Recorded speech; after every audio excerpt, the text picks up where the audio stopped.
One of my goals for 2025 is to play more games. I am the victim of Steam's quarterly sales, and I've definitely gone overboard at my local game stores, but I actually want to put an effort this year to tackle this goal of mine to experience more games, play more stories, just work on this backlog that I have. I have a long list of games that I've been meaning to finish, meaning to start, games that are coming out this year that I'm dying to play.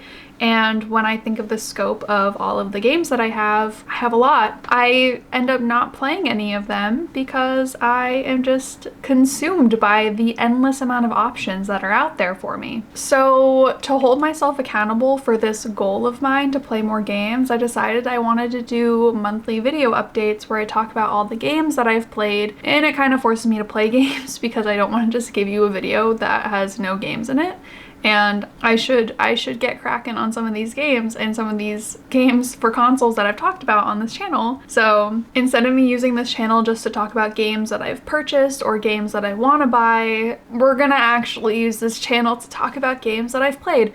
Wow, what a concept. What a genius play. It's like no one's ever thought of that before, right? I'd like to talk about my experiences with these games and some of my problems with the games because, you know, maybe you see one of these games and you'd like to play it too. So I should give you like a little scope of how the game is for me. I know it's March, so we're gonna do January, and then hopefully soon I'll get on with February, so stay tuned for February's games. These games aren't like only games that you can play during one specific month, so these games still apply regardless. So I hope you enjoyed the video. Let's talk about all of the games I played in January. To get these games out of the way, I'm gonna talk about the 2 games that are just online games you can play with your friends. There's like maybe a story, maybe some lore, but not really. It's just kind of like a grindy game. So the first game that I played is Palia.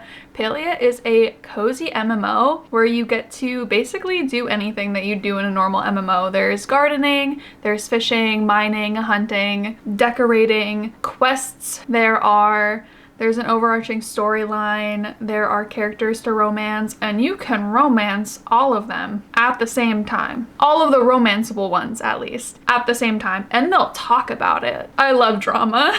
This game has definitely consumed my life, and I'm not currently playing at the moment because I'm taking a little bit of a break. That's what happens when you play games for too long of a time. You get burnt out. But I love this game. I love hunting for plushies. There are rare drops when you hunt animals and bugs and fish for you to actually get a plushie. It's so fun. It sounds so silly, but it's so addicting. It really is. Like, it gives you that rush. The quests are super fun. The art style is actually adorable, and it's free to play, which is so amazing. And the developers are a small team. They really care about this game, and there's going to be a full content update, I think, in Q2 of this year. So big things to look forward to in Palia. I personally, besides hunting and trying to get my plushies, which I have a lot of plushies, not to brag or anything, I also really love hanging out with friends. I love decorating my plot. There's some really pretty outfits, and honestly, I'm a sucker for romance. You guys know that. I love the fact that you can romance the characters.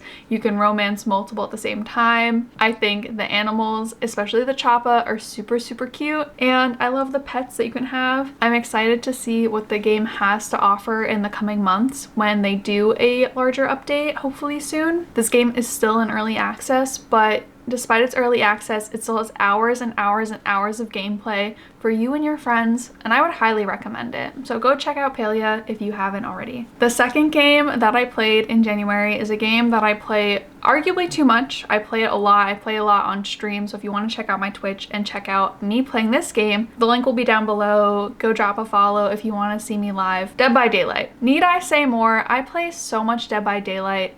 It is a 1v4 co-op horror game. I love asymmetrical horror games, especially Dead by Daylight, because of the iconic intellectual properties that they add into it, even their own killers and survivors. Dead by Daylight has its own lore that runs deep, and it's so interesting. Plus, I love any game that has really cute cosmetics and really cute characters. Might I say, I think I have impeccable taste when it comes to cute outfits in this game. I love Dead by Daylight. Basically, the objective of the game is just to run around. You're one of 4 survivors, and you're trying to power up 5 generators to open up the doors to escape before you get killed by the killer. There are a few chances that you can get to actually survive, and the killer has special abilities to try to make it harder for you to escape. So you can play as the killer or a survivor. I like playing a survivor, but I've been dabbling in killer a little bit. It's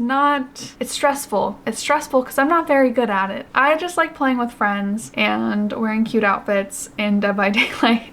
And that's pretty much it. We need not say more. If you haven't heard of it, go check it out. If you want to play on stream, I'll probably be live later today if you're watching this video. So go check out my Twitch. Let's talk about the actual story games that I've played in the month of January. In no particular order, I think I started some of these games first. I don't know when exactly I started some of them, but the first game that I'm going to talk about is Bear and Breakfast. Bear and Breakfast is a cozy management adventure simulator where you get to play as a cute little bear named Hank who stumbles upon humans and learns that they really love staying in bed and breakfasts and that he can exploit them for money to help make his home better. So he just runs multiple bed and breakfasts while playing along this story where he learns what happened to the bears, what happened to the humans, why all of these places are so run down. And it is such a fun, quirky simulation management game. If you don't like management, you're not gonna like it, but I am a huge fan of it. I think it is such a delightful, silly, goofy game. I love Hank. He has some really funny quotes, and just as a bear, it's very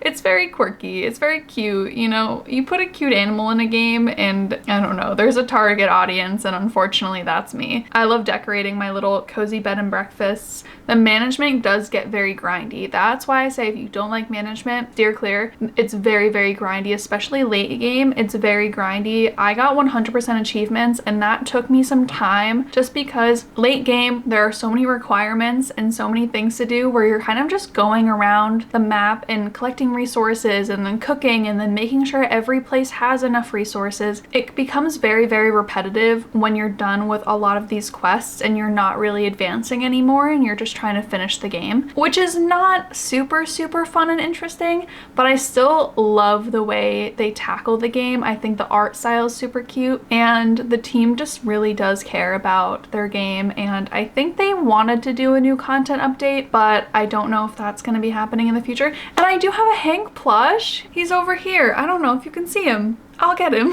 I think I've mentioned Hank before, but I have my little Hank plushie because I do really love this game, and he's just my hardy little Hank. So I love Bear and Breakfast, and I'm sad that I don't play it anymore because I finished it when I got all the achievements, so I miss it a lot. And you should definitely play it. The next game that I played only on my Steam Deck, so this was a Steam Deck exclusive game for me, which I think, I don't know, I need to play more on my Steam Deck when I'm out and about, but I played Fields of Mistria, which just had a new content update that I haven't checked out yet, so I don't know anything about the new content update, but I do know that Fields of Mistria is such a fun, cozy farming game that takes the Stardew Valley route and kind of makes everything that's wrong about Stardew Valley completely better. And I think it's normal to have issues with games and things that you don't love about a game, but when I play Fields of Mistria, there are so many quality of life improvements that I see that just make the experience so much better. I could go on and on about how Fields of Mistria feels like the cozy, perfect farming game of my dreams, but that is not this video. But I will say that Fields of Mistria takes on a unique take of community and just building a farm and interacting with a group of people in such a unique way, and I'm so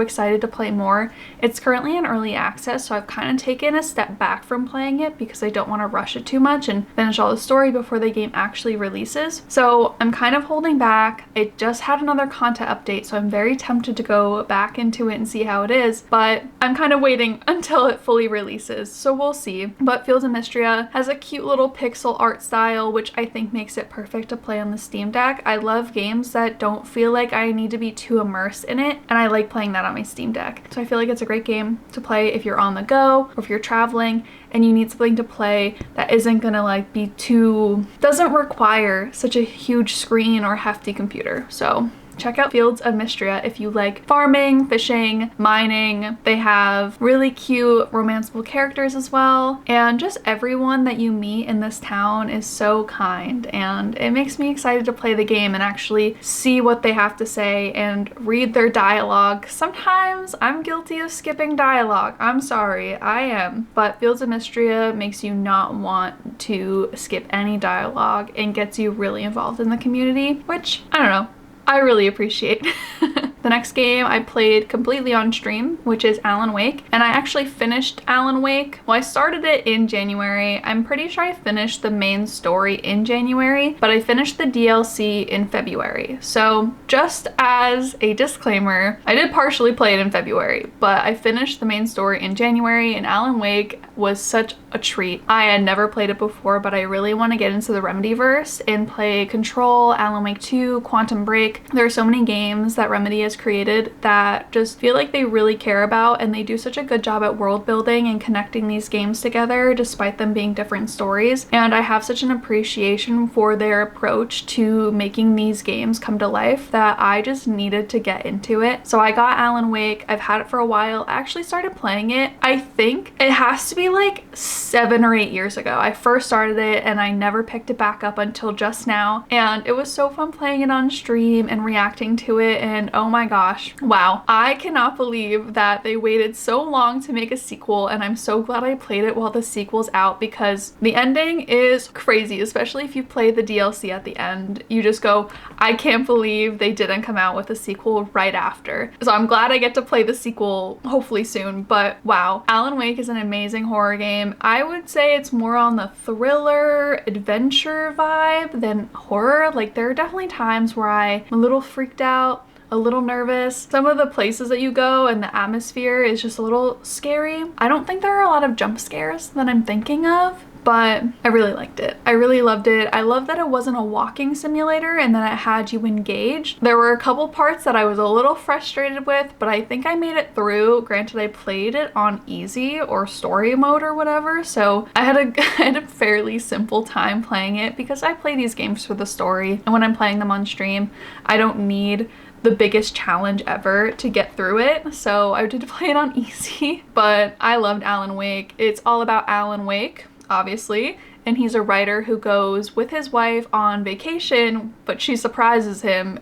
and wants to have him write because he hasn't written in a while, and she thinks it would really help him and his moods and his feelings that he's been having. That just completely does not work out for him, and he goes on this adventure to save his wife from spooky shadow creatures. And wow, I don't want to say anymore. It's the perfect early 2010s, early 2000s horror game vibe. I love the cinematics. I love the way the animations are. They're goofy and quirky and just very reminiscent of that time period. And wow, I'm excited to see where the story continues in Alan Wake 2, but I plan on playing Control before I play Alan Wake 2 to kind of, you know, give myself a little bit of a break, because Alan can be annoying. Let me just tell you, Alan, you don't need me to tell you, go play the game if you haven't, because Alan needs to go to therapy. He's gonna need therapy, definitely. So will his wife.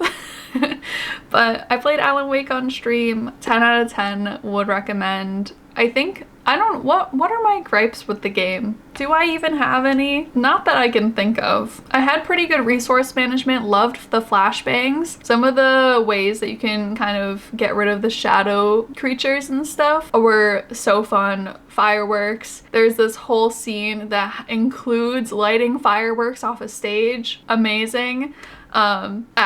I really, really loved the story. I loved the characters. They still feel very near and dear to my heart, so I hope to see them return again in Alan Wake 2. And the last game that I played in the month of January was Night in the Woods. This is a game that I also primarily started on my Steam Deck. I think I played it fully on my Steam Deck. I don't think I touched it on my PC once, so that was awesome. I started it in 2024 and then I stopped playing it, and then I picked it back up in January and finished it, and wow, this game has such a great vibe, and it definitely fits for Halloween or October, November, definitely fall, autumn vibes, but it is perfect all year round because it is just such a great story with a unique character that you kind of love and hate at the same time. You feel so connected to the main character, May, who drops out of college and goes home to their small town that's kind of not what it used to be. It's not the heyday of the town anymore. And May is trying to hang out with her friends again, her old friends that she left behind from college, or left behind when she went to college, but things are not what they used to be,